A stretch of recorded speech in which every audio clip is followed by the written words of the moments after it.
Hi guys! Welcome back to my channel. So for today's video, mag-unbox tayo. So first time ko lang mag-try kay seller. Kay Igor's Succulents Corner. Ayan guys. Gusto ko lang i-try kasi may nakita akong magandang succulents sa kanya. Malalaki. I think sikat sila guys. Kasi marami namang umu-order sa kanila na sikat na nagsusucculents din. Yung mga in-order ko guys, gusto ko lang ma-compare kung ano yung pinagkaiba nila dun sa mga nabili ko kasi magkakamukha kasi sila. So, let's see guys. UP-UP siya guys. Siyempre, alam nyo naman yung mga courier natin. Kahit fragile pang nakalagay dyan.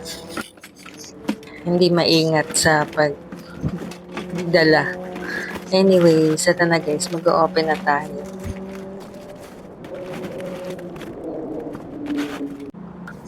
So, ayan guys.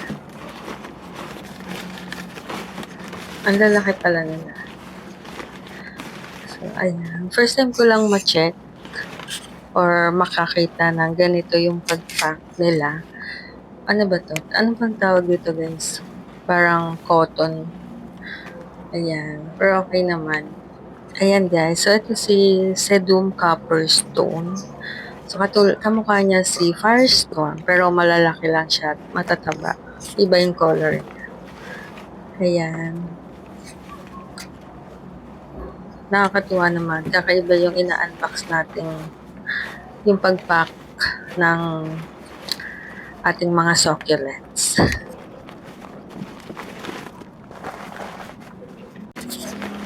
So, ang next naman natin guys ay ito. Si Orange Lover. Ito guys. Si Orange Lover. Ayan, kamukha niya si Pink Rose. And ititingnan natin kung anong pinagkaiba nilang dalawa sa mga susunod. Kaya ko in-order itong mga to guys kasi wala na akong makita sa mga ibang seller kasi hindi pa daw available. So, ayan. Nakita ko sa kanya. Meron siya neto kaya in-order ko. So, ang next naman natin ay ito. Free ni seller. Ay, free to ni seller guys. Kasi wala akong order nito. Parang si Snow Peach siya. Or si Peach Frost. Ayan. Di ako sure. So, marami siyang pang propa. Mga dahong nalaglag. And next naman natin guys ay ito. Si Pat's Pink. Ayan, si Pat's Pink to guys. Si Pat's Pink guys, in-order ko siya kasi may paghahawig siya nung California Sunset na nabili ko last time. Ayan, so i-compare din natin sila kung ano yung pinagkaiba nila. Pero tingin ko naman, aside sa kulay, yung size ng kanilang dahon magkaiba. So ito naman guys, next natin ay ito. Parang siya si Peridot. Ayan. Si Peridot siya guys. And next naman natin, yung kamukha niya daw si Shangri-La. Ito guys, si Shangri-La yung mabango. Ayan. So big size na rin siya guys. Ayan guys, medyo mahirap lang siya tanggalin pala kapag ganito yung succulents. Pero anyways, okay lang naman. Maganda pa rin yung kanyang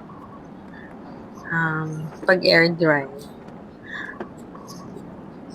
And magaganda yung mga succulents nila guys. So, ito na guys lahat ng ating copperstone. Makahoy na kasi sila lahat guys. Tsaka matataba yung kanilang mga dahon. Ayan. Si Copperstone. Si Pat's Pink. Ayan. si Shangri-La, tapos si Peridot. Ayan, ang laki na neto guys.